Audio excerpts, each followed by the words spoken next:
He is a man that has integrity and a great deal of knowledge. His background is in studying psychology, and he knows crypto, and he knows about living a life as an anarchist, fully and abundantly. Join me in welcoming Sterlin Luxan.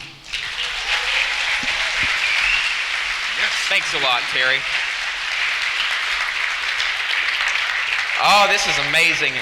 I was here last year, and this is like tripled in scope and in size. So this is truly a phenom. This is something to be very proud of.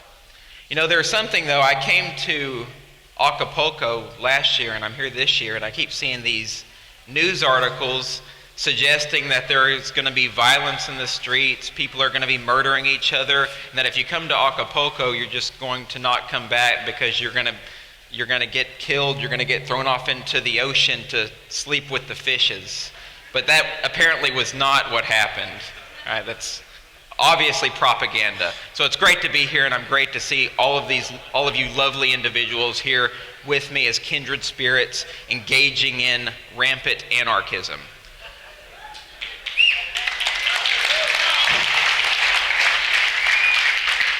So the title of my presentation today is called Manifesting the Anarchist Dream, Shifting the Narrative, Empowering Each Other, and Building the Future. Now, I'm curious, there's so many people here, by show of hands, who would consider themselves a freshly minted anarchist? Oh, so now that's lovely and that's amazing. The whole purpose of my presentation today is to sort of look at where anarchists are, look at where we're at in the world, and think about what kind of work that we have to do and figure out where we're going as we continue to push into the future, as we continue to try to change this world that we live in and shift the paradigm. So manifesting the anarchist dream is looking at what our dreams are. Our dreams as anarchists are to totally abolish the state, to move into more freedom, and to create the full paradigm shift of total freedom. This reminds me of a film that I'm a pretty big fan of. It's got some strange parts, but by show of hands, who is familiar with the film Waking Life by Richard Linklater? So there's a few people here. It's an animated film, and at the very beginning of the film, there's these two children, and they're playing with one of those origami fortune tellers. Do you guys remember those when you were kids? And as they're working the origami fortune teller, and one of the kids chooses a color and opens it up, this is what it says. It says, "Dream is destiny." And I think as anarchists, we are trying to create our dream. We're trying to create freedom. We're trying to make our dream become a reality. So this is something to be very proud of as we move forward in trying to create our dream. Let's talk about where we're at as anarchists on our mission to make our dream a reality. So we've experienced rapid growth of the anarchist community, and we can see that, as I mentioned, right here in Anarchapulco. There's all these brand new anarchist people who's just started changing. You guys have started changing your thought process. You realize that the state is vile and evil and untrustworthy, and now you're looking at new ways to live in society, new ways to push forward, and this is extremely important. Now, I want to draw on a little personal experience here because we still have a lot of work to do as anarchists. We still have a lot of people that need to be talked to. They need to hear the arguments, and we need to try to connect with these people to bring them into the fold, into the crux of anarchism. So as the communications ambassador for Bitcoin.com, I get to do a lot of traveling, and I get to do a lot of keynote presentations, and I get to work with a lot of different people. And specifically, these conferences that I go to are strictly cryptocurrency related, strictly Bitcoin related. By show of hands, who's here because maybe their main interest is cryptocurrency, Bitcoin, blockchain technology? So a good majority, I would say almost 50%, at least 40% of the people here, you guys are interested in cryptocurrency and blockchain technology. So I go to these conferences, and one of the main things that I focus on is bringing the red pill with me, dropping the red pill, reminding everybody in the blockchain and cryptocurrency space that our primary interests, our primary concerns are not getting rich, it's not strictly investing, it's about abolishing the state, it's about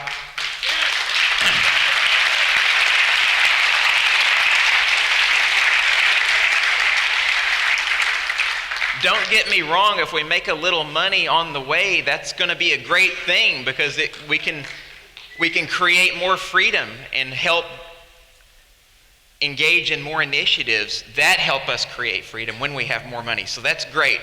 But I go to these conferences and there's always a small anarchist contingent at these conferences, and that's good. That shows me that there's still people who believe in our dream of creating freedom.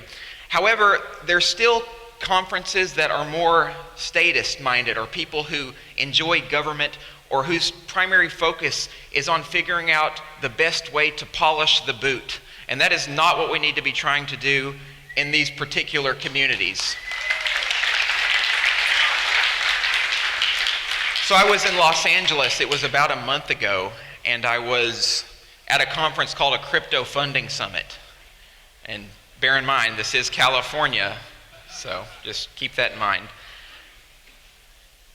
As I was engaging in the conference, I was having fun listening to the talks, and of course, most of the people at the conference, most of the presenters, they were individuals who are just creating a new company. They're entrepreneurs. Maybe they want to have an ICO, have an initial coin offering. And the only thing that was really on their mind is how best to stay in compliance with the state, how best to follow Security and Exchange Commission regulations. And that, I was thinking, this is way off base. We need to, as people using cryptocurrency and blockchain systems, our whole goal is to figure out ways to not do that, to stay outside the scope of the state. So I go up there and I begin my presentation. I start talking about ways that we should engage in doing ICOs or creating new blockchain projects that are more decentralized and that don't rely on the trust-based model. And I put this slide up. It said government regulations are immoral. Regulation is immoral. And this is what blew my mind. As I was giving the presentation, a small group of a few different people in the corner started laughing at me.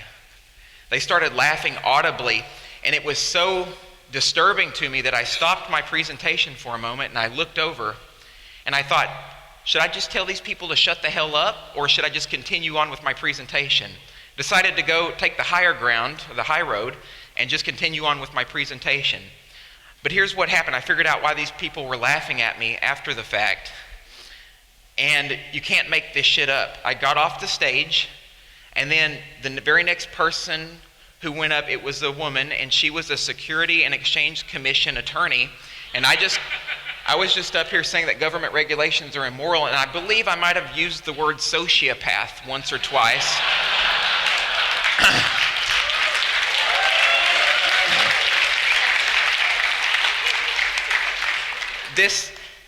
So I guess laughter is the best medicine if you want to deny reality and if you don't want to face the facts of what I'm trying to tell you on the stage. And that's exactly what I felt was going on. That made perfect sense after I finished the presentation. But the point stands. We are making great progress as anarchists. We are doing a lot of work, and it's beautiful, great work. But we have the issue of there's more and more people, especially people who are strictly interested in the investment piece of cryptocurrency and blockchain. But now we have all of these capital investors coming into the space, and people who are just interested in the idea of making more money, and they forget about the principles of blockchain technology and cryptocurrency. They forget totally where we come from. And I may delve into that a bit more as we move through this presentation. So what can we do to start working on these weak links or these weak spots that we have in the anarchist community, in the blockchain cryptocurrency communities? What can we do to fix these issues, to create a stronger desire for anarchism? So what we can do is we can begin to change the narrative. You guys have probably heard of this before. A lot of different anarchists have talked about it. It's been a very strong idea, and this is the notion of changing the narrative. Governments still have tremendous amounts of control because this is the primary reason, because they control the narrative. What this means is they control the stories, the motifs, the symbols, and every piece of our society that keeps people subjugated, subdued, downtrodden, and unthinking. The very first part of how governments maintain control is this idea that they control the education system. Who in here is a critic of the education system, public schooling especially? I wouldn't expect any less. I wouldn't expect any less. So the public schooling and the education system are not places where people actually learn. These are not places where people learn. Children are not educated because they don't have the room to think independently, to grow, to be concerned with values, morality, economic freedom, compassion, dignity, and decency. That's not what public education does. What it does is siphon the lifeblood from our children. It shackles and fetters our children to where they can't focus on what's most important and what's most pressing in our world. So basically, children go through this curriculum where the whole goal is to follow the rules, listen to the authorities, the teachers, listen for the bells to make the move to the next classroom, fall in line, be a perfectly good worker bee.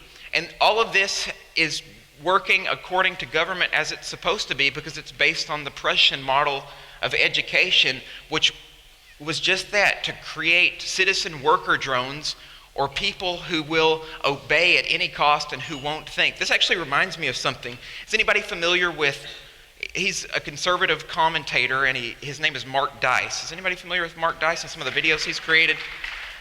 So this is sort of an anecdotal piece of evidence for this, and I know that's technically not evidence, but it's interesting to look at when Mark Dice goes out there and tries to offer people an ounce of gold versus a candy bar and they choose the candy bar.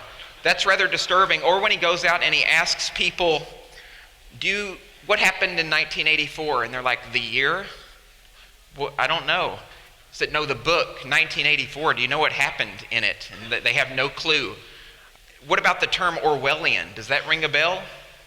Doesn't ring a bell. Just stupefied, sleepwalking through life. What about doublethink, doublespeak? Do any of those terms from George Orwell ring a bell? And it does not. I think one guy out of 10 that he interviewed on the street randomly had any clue what he was talking about. Again, he was in California though. Yeah. So the education system is an aberration. It's a mutation that's gone bad, that's gone rogue. So we need to continue working on ways to get outside the scope of public education. And I will discuss this here in just a moment. But there's another way that governments control people. There's a way that governments wage war on people's minds, and that's through mainstream media. Now, there's some good news in this, because I think one of the things that anarchists do really well, and I'll name drop some people here in just a moment, but we are combating mainstream media's ability to shut people down as far as their thinking is concerned, because we have all types of alternative media outlets now where we can help uneducate people and get them out of their stupefaction, where they can follow news that actually makes sense, that has truth rather than propaganda, rather than their pieces of indoctrination. So here's some people that I know are at this conference, and forgive me if I miss you because there's a lot, who are working in the media sector for either the anarchist communities or the cryptocurrency communities, who are working to undermine this whole nasty media indoctrination brainwashing schemes. So I know my good buddy Derek Brose, who spoke yesterday, is here, and Miriam, and they work really hard to educate people on the truth of what's happening around the world. We have, I know Carrie Wedler's here somewhere as well, and she's doing a lot of work to make sure that people aren't indoctrinated. My buddy Jamie Redman is here. He does a lot of work for us for Bitcoin.com, working to help educate people about Bitcoin cryptocurrency and anarchism. We have Dan Dix and Luke Radowski. All have done fantastic work. And I just talked to Josh Sigurdsson yesterday, and he's also doing a lot of work. So we have a plethora of people already working to help break down all of these barriers to entry into actually caring about society, people caring about what's going on, about all the police brutality and brutishness and uncivilized nature of the allegedly civilized society that we live in. So this is the narrative, though. This is what's happening. Government is doing anything they can to crush people's spirits and to control them. Now, what are ways that we can win over the narrative and continue to fight? As I mentioned, in the arena of media and news, we can continue to make and create content that people can relate to and that they understand and that makes sense from a factual perspective. So the alternative media efforts are great. But there's another component of this that I'm really stoked about and that I think will make a huge difference, and that's the compassionate and spirituality trends that are cropping up in these particular communities. One of the things that I've done in the past is work out a philosophy called relational anarchism. And the whole purpose, last year I actually talked about the whole philosophy. I won't go into it in detail this time. But the idea is to make connections with people on a fundamental level, try to connect with them in a way that's loving and conveys respect.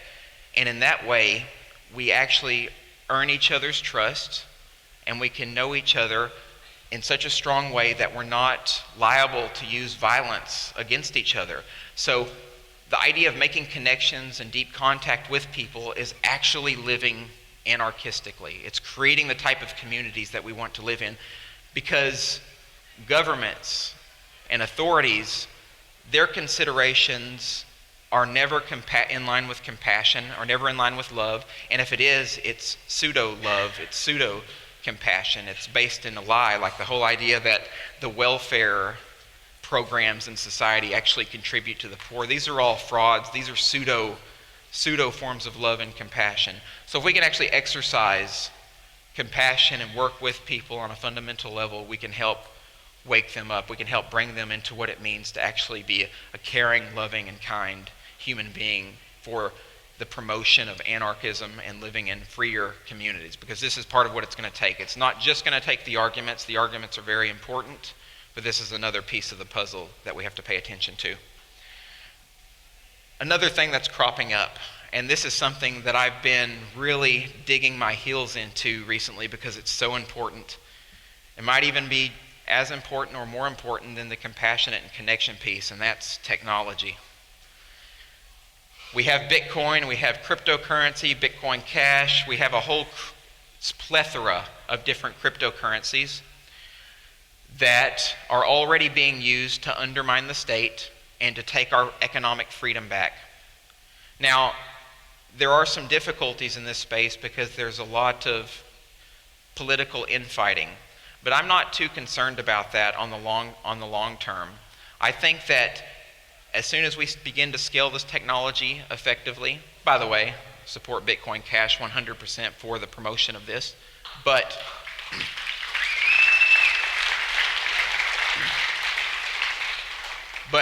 I think in all sincerity, we're going to solve this problem one way or another, and we're going to create a society where people are actually using decentralized peer-to-peer cash that allows us to push forward and that allows us to take our economic and financial freedom back.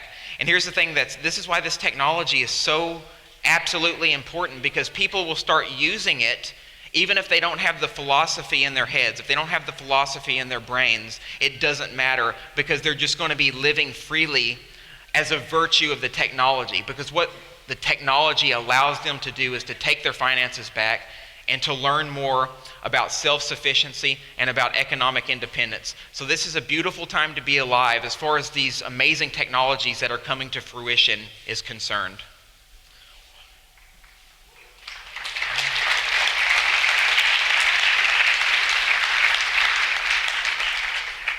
I just want to talk about another area or element of technology. We're also working, blockchain technology is not just about currency. Currency is the first step, as our friend Andreas Antonopoulos has always said. But we also are working on other applications and ways to leverage blockchain technology and cryptocurrency. And there's some guys I'm really good friends with who his name's Caleb, he's the founder. It's a platform called Salt. Are you guys familiar with this platform? Figured I'd make some time to talk about this because I think it's important. I think there's some issues with it, but we'll get to that. So Salt is practically a platform that allows a person to put their cryptocurrency up for collateral on the Ethereum blockchain, lock it up into a smart contract, and then as a result of this, they can receive a fiat currency loan so that they can function in the real world. Now you may think, oh man, a fiat currency loan, we're trying to get out of that system and stay away from using fiat currency. That's true, but I love this piece of technology as an intermediary because here's why. There's two things that happens, and one of them is the most important. Whenever an individual locks up their cryptocurrency in a smart contract, according to the way the IRS has laid out the rules for cryptocurrency, and they get that loan, that is technically not a taxable event. So that completely overthrows the government's ability to tax people at that point. Now, there's some other issues where they may come back later and say, well, we can tax you because now you have money in your bank account. But it makes it a lot more difficult when, or let me phrase it like this. It's a lot easier to do that and to avoid having a taxable event than it is to actually go on to a centralized custodial exchange and then try to make an exchange at that point, because at that point when you make those trades, they're being highly and heavily documented, especially on places like Coinbase and GDAX. I just wanted to get into a little bit of that because this is all part of this technological revolution that we're having, and this is just one piece to it. We also have artificial intelligence technologies and different forms of machine learning that are going to make using blockchain technology even more automated so that it can cater to our desires to be freer and to be more liberated as well. So the piece of technology cannot be underrated. This cannot be left in the dust. And I really know that when I tell you guys about that, I'm speaking to the choir. But let's just remember how important this is going to be as we move into the future. And this is just the beginning. This is just the first inning. We are in an embryonic stage when it comes to cryptocurrency technologies. So what's another way to win the narrative? And this is also one of the most important. And I actually debated on having this in my presentation. It's this peaceful parenting bit because it works to change society from the inside out. I debated on having it in my presentation, but not because it's not important. It's extremely important. But because it kind of takes a little while to talk about, and it could be a whole presentation unto itself, in all fairness. But here's the thing. We have these indoctrination camps called public schools that are turning everybody in society into slobbering zombies. And so what we have to do, I think, as parents, as people who are going to attempt to raise children, we have to be as peaceful and as loving as possible, and we have to completely nix this idea that hitting children in any form or fashion and using nonsensical euphemisms like spanking is acceptable. This is absolute baloney. And of course, if anybody is unfamiliar, is there anybody here who happens to be unfamiliar with peaceful parenting principles and the people who ironed these ideas out? Thank goodness. Gee, I might have fell over off the stage and you had to pick me up and carry me off. So, somebody's got my back over here. There are a lot of people out here, though, if you're not familiar with somebody who is on the forefront of these movements. I know that, of course, Nathan Freeman and his wife, they're devout, peaceful parents, and they'll follow that to the very end, and that's amazing. We have people like Dana Martin, she's somewhere around here, and she does the radical unschooling movement, has written books on this. So there's plenty of educational resources. So I always run into one or two people who have not completely grasped peaceful parenting, even if they're anarchists. That's the key. There's some anarchists who think, oh, it's okay to hit children. Somehow that's an acceptable form of violence. And I think that's because a lot of people characterize children as pieces of property, and I think that's an erroneous view of children. By the way, total disclaimer. Total disclaimer. My wife and I do not have children yet. We do not. But we've already talked about this. And as soon as we have children, we're going to raise our children in the most peaceful, the most loving, and the most dignified way that we possibly can. And we're not planning on hitting those children ever. And if anybody thinks that just because we haven't had children, or this goes for anybody, if you haven't had children and you defend peaceful parenting, it doesn't mean automatically that you're going to have children and suddenly think, oh, I have to beat the shit out of them now, and my principles have just fell to nothing. So that's generally not the case.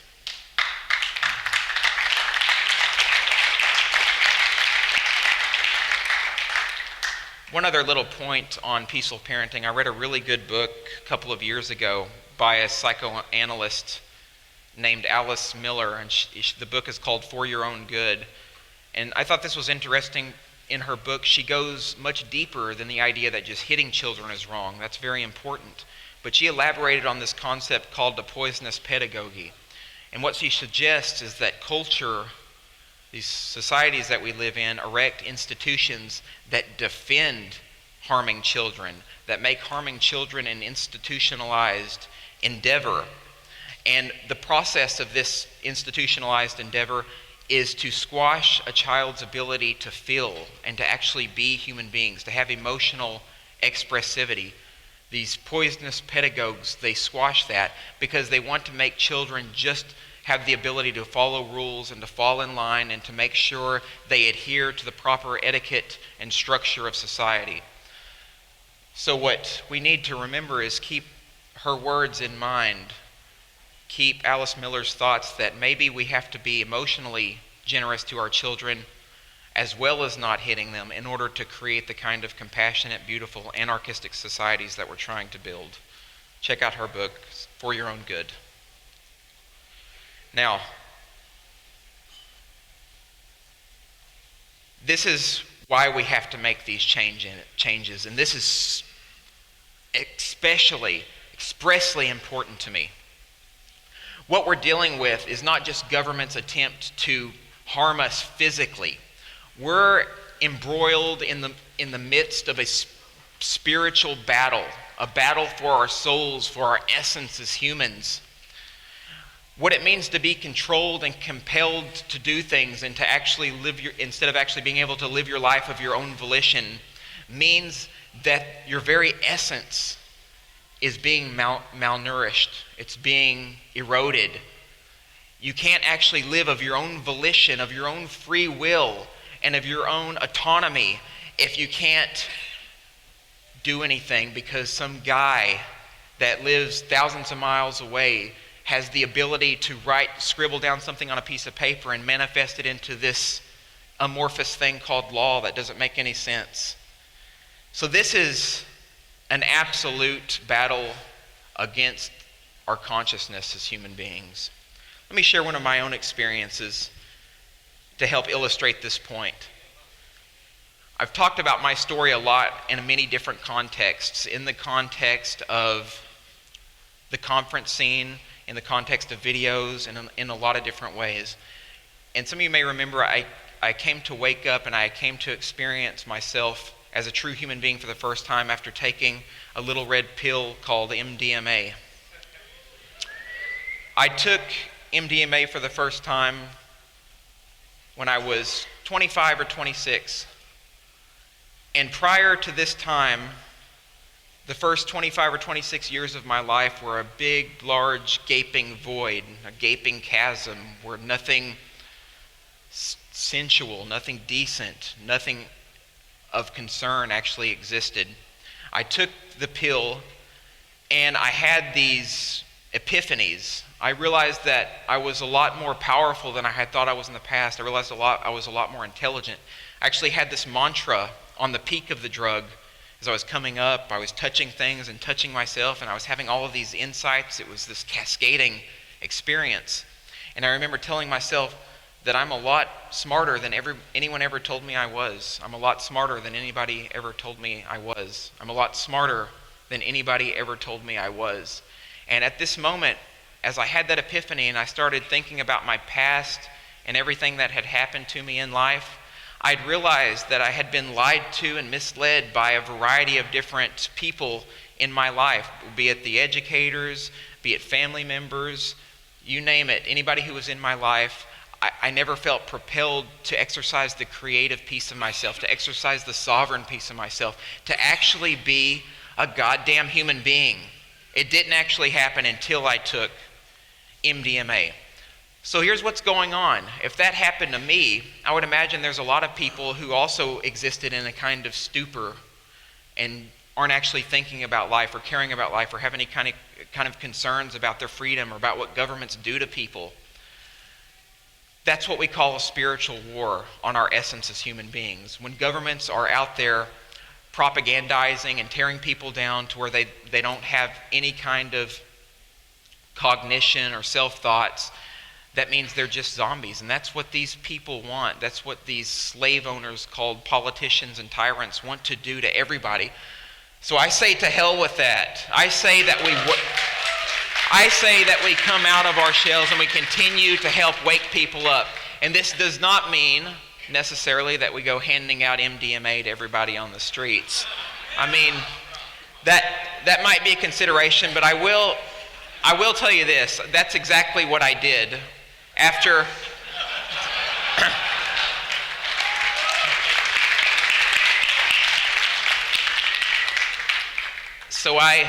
after I had the experience, I thought, man, I'm going to allow my friends and any family member who would be interested in taking MDMA, I'm going to help wake them up. I'm going to help bring them into reality and so they can get a sense of their true self, get a sense of what it means to actually think about love.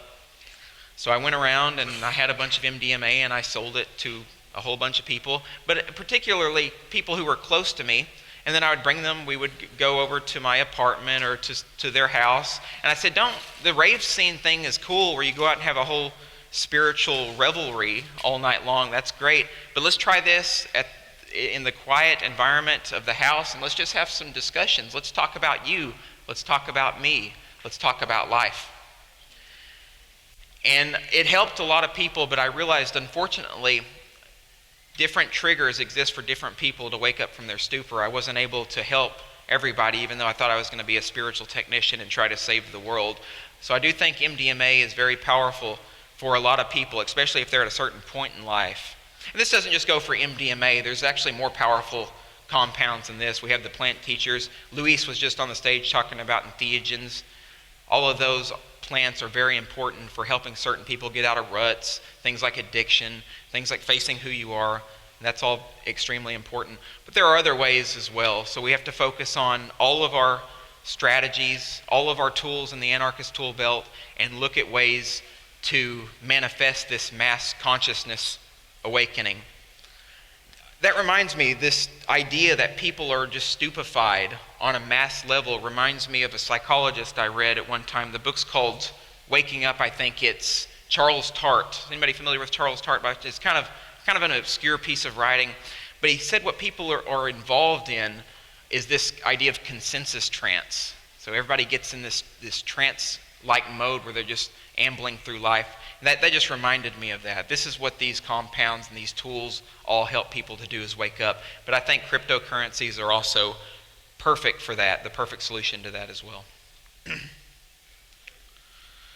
So I just want to briefly go over again ways that we can continue changing the narrative, ways that we can continue helping people to wake up and to come into their full self. And I think it begins with courage. It begins with our ability to come out of our own shells through this process of waking up. And when we do this, we have to be willing to talk to our friends and family. We have to be willing to talk to people. We have to be willing to get up on a stage like this and talk to people publicly. I have the pleasure and the luxury of doing this now for a living, so I get to work with people of all kinds and help them realize that there's more to life than maybe what's been fed to them all along. Another important piece of this is we can't be afraid to enact civil disobedience when necessary, but we have to be very careful with these kinds of things so that we don't get ourselves locked in a cage, because we're not useful if we're locked in a cage. But all of these ideas will help us continue moving into the future, continue waking up more people, and continue making our dreams into destiny. And here's the thing, we are winning this battle. We are winning. With all these people here, all of you guys here, kindred spirits, we are making our dream destiny. We are moving into the future. This is an amazing time to be alive, and I'm so thankful that I'm here with you all in this place of chaos and bloodshed called Acapulco. So let's keep doing all this. Let's keep moving forward. Let's keep pushing. Let's keep loving. Let's keep winning.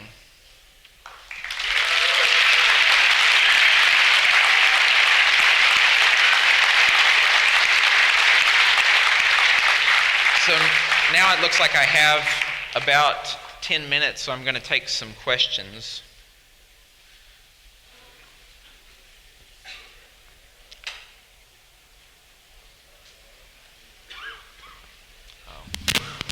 Okay, I have a question.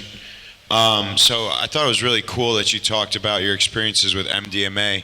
I just wanted to ask you, have you taken LSD? I have. Would you recommend LSD for waking the fuck up? Repeat For, that. for waking the fuck up, you know, some getting out of the. Yeah. Would I recommend that? I would. Absolutely. I would join you in that. Yeah, I think LSD is a powerful compound. I used to. What do they call it? LSD and MDMA is like candy flipping, right? Yeah. That's the hippie term for it. Yeah, that's fun. That's fun times. Awesome. Thank you for a great speech. Oh yeah, my pleasure. Any other questions? Okay, cool. We got the mic out here. Mike. With Amazonian remedies? Yeah, so I don't actually have any experience with ayahuasca, if that's primarily what you're asking about. I've studied ayahuasca a lot. Uh-oh. Okay, there it goes. Yeah, I've studied some of these traditional remedies and psychedelics that come out of the Peruvian basin and the Amazon, and I think all that stuff is great as well. It just hasn't been my time to go the ayahuasca route just yet, but I support that, absolutely. Sure. Hey, 1, 2, hey. Hey. Thank you, Luhan, for bringing us back to awareness about the difference between people that are just here for investment purposes, and there's nothing wrong with that, but we really need to have that emphasis, and I was so happy to see you bring that back to the table here. So thank you very much. No problem, my pleasure.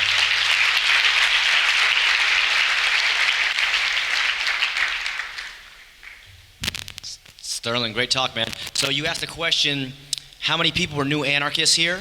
And so when I first, learned about these ideas, there was resources. I didn't know the resources to help solidify the fact that we don't need a state for anything. Everything can be voluntary. What type of resources can you recommend for the people who are wanting to solidify the idea and understand about voluntarism and anarchy? Sure. I think one of my favorite books on the subject is Larkin Rose's book, and I know he's here somewhere. The Most Dangerous Superstition is a great resource for. I recommend that. I really recommend reading Derek's work. He has a lot of different articles out there. That's powerful stuff. I've written a lot at Psychologic-Anarchist. I have an introductory piece on anarchism called Anarchy is for Lovers that I wrote, I think, in 2014. So I highly recommend that as well. There's a whole lot of different resources now. Those are the first things that come to mind, though. Oh yeah, Rothbard's great. Actually, For a New Liberty was one of the first books I read on the subject. Now it's great. Yeah, Mark Passio. He'll be speaking, I think, pretty soon. Yeah.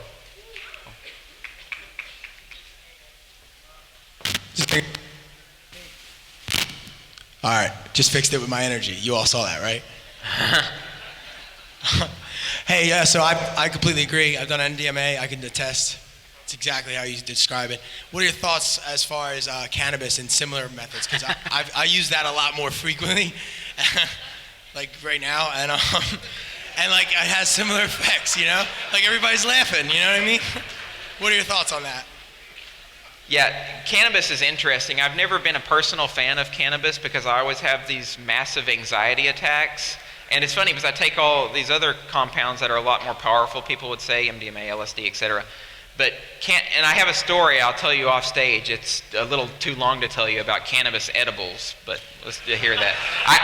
All I'm saying is that cannabis I think it works perfectly fine for some people to help escape the stupor, and people attest to that. It's just not a personal thing for me, though. Yeah. You're welcome. What kind of time do we have right now? 5, okay.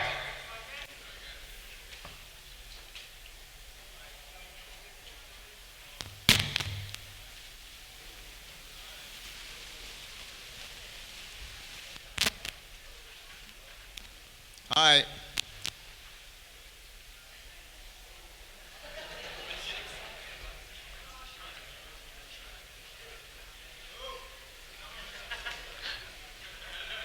Mic switch.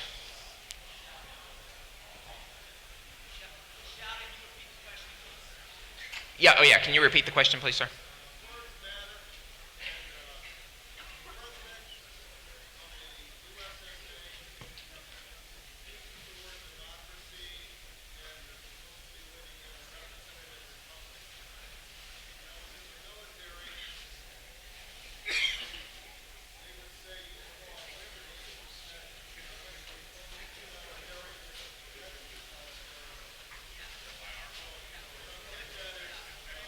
Hey, hey, 1, 2.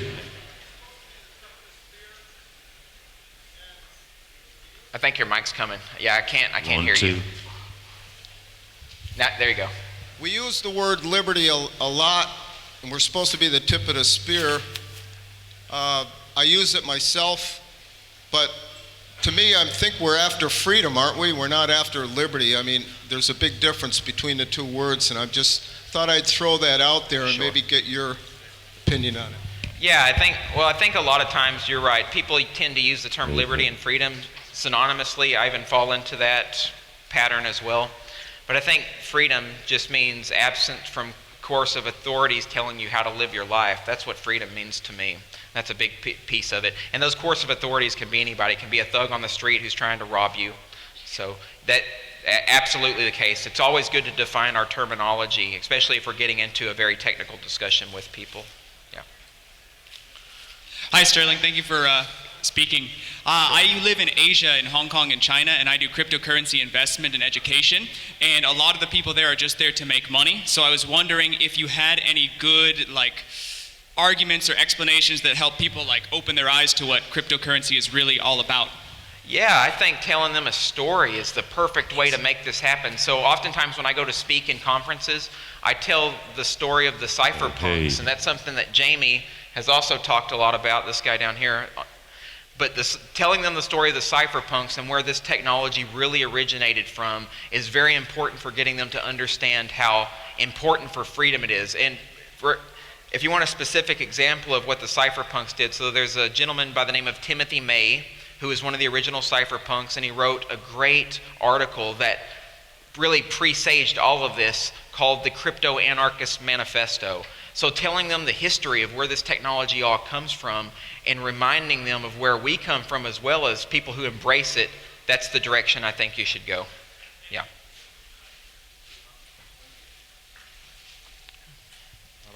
I have time for maybe 2 questions.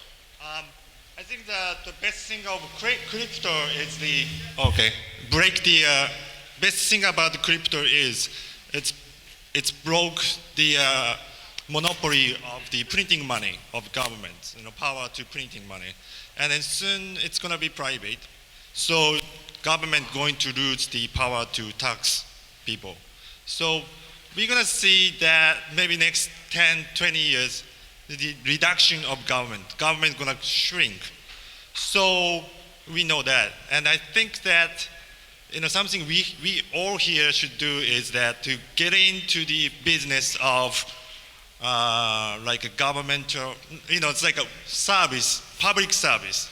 That's like the biggest industry in the world right now, but it's very inefficiently run, like healthcare, educations, militaries, police. So I think, what do you think, like the job of the anarchists from now on is that to trying to replace this inefficient public service right now, run by government. Right? Sure. So if I understand you correctly, when government starts to decline, all the inefficiencies that they've created through their monopoly, that'll all start to go away. So you're asking how are we going to solve those problems as people involved in cryptocurrency and anarchism and those sort of things? Yeah, so one, of course, is having an actual workable cryptocurrency, like Bitcoin Cash, one that you can easily trade and pass between a multitude of different people, because it frees people up to actually make economic exchanges the way that they want to. But also, one big piece of this puzzle is to make sure that there's these people working on, they're called the Startup Society Group, Startup Society Summit. They're working on building decentralized governance models that use algorithms to work to pseudo-control society in certain ways. And I think a lot of these problems and these inefficiencies can be solved by using blockchain technology in this sort of quasi-governance model fashion. Yeah. All right. Ladies and gentlemen, Sterlin Luxan. All right. Good job, buddy. Good job.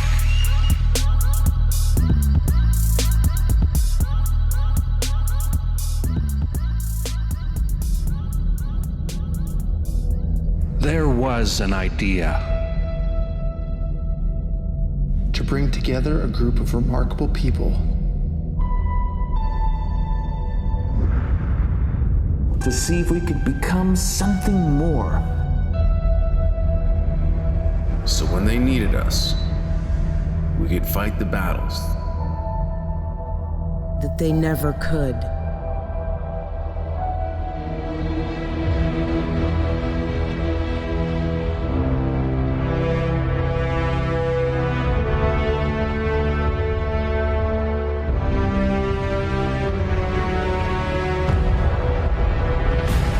In time, the state will know what it's like to lose. To feel so desperately that it's right, yet to fail all the same. Dread it. Run from it.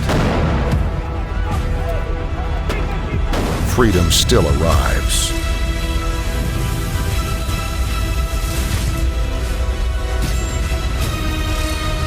Vacate the state.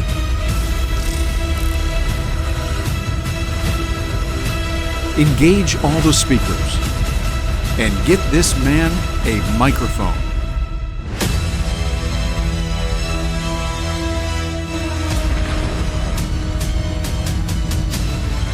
Fun isn't something that one considers when eradicating tyranny. But this does put a smile on my face.